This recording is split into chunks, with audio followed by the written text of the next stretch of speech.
Hi, and welcome to The Sports Side. In this episode, I'll share what Minnesota Timberwolves cards I'm investing in. If you've been watching the NBA this season, you know full well that the Minnesota Timberwolves are having a rough season, sitting dead last in the association with a record of 7-29. However, that doesn't mean that there's not value to be had. All it would take for their player cards to skyrocket in value is a change of scenery via a trade.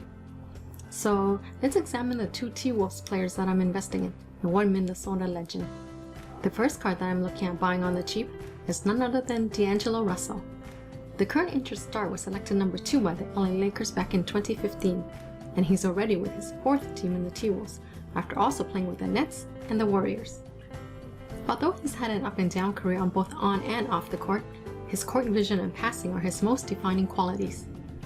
I believe on the low end, he can become a Kemba Walker type of player. But if he can stay injury-free and keep developing, there's no reason why he can't become a Damian Lillard type of player. Though he'll never be an efficient scorer, he can let you shoot 42 to 45% from the field, and 34 to 38% from 3 if all pans out well.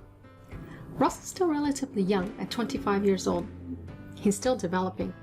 And best of all, his PSA 10 cards can be had for only $150, a relative bargain for someone who still has heaps of potential. The next Timberwolf that I'm looking at is Russell's close friend, KarlAnthony Towns. Cat has had a rough year, losing 7 family members to COVID, then contracting the virus himself.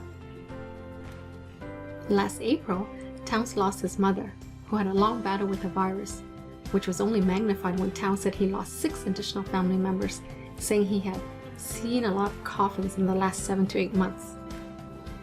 Towns went on to say that he felt guilty about the treatment he received following the diagnosis, and how he wished more COVID patients had access to it.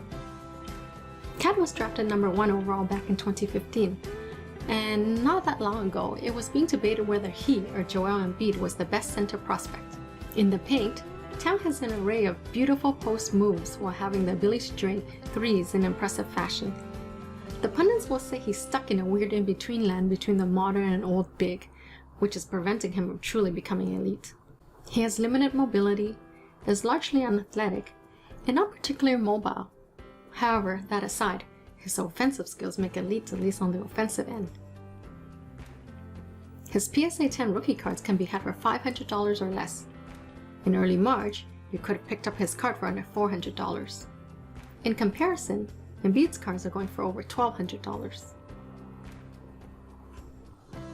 If you think Towns will ultimately end up on a winning team, then loading up on his rookies isn't a bad idea, considering where his current market is.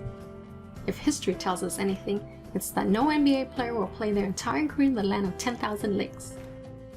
The final player that I'm looking at is Kevin Garnett, the Minnesota legend who won his only championship playing for the Boston Celtics in 2008. KG is considered one of the greatest power forwards in history and is known for his intensity, defensive ability, and versatility. He is one of 5 players to win both the MVP and Defensive Player of the Year award. Over the last month or so, KG's market has exploded. It was partly due to a market correction because his cards were so inexpensive, and partly due to the summer's Hall of Fame ceremony, which always gives players' cards a boost every year. KG's 1995 Topps Basketball PSA 10 is now selling for more than $1,500 after reaching over $3,000 back in February. Back in January, you could have easily snagged his card for about $500. At any rate, you really can't go wrong with a future Hall of Famer. So, what are your thoughts? Do you agree or disagree with my picks? Let me know in the comments. Thanks for watching. See you next time.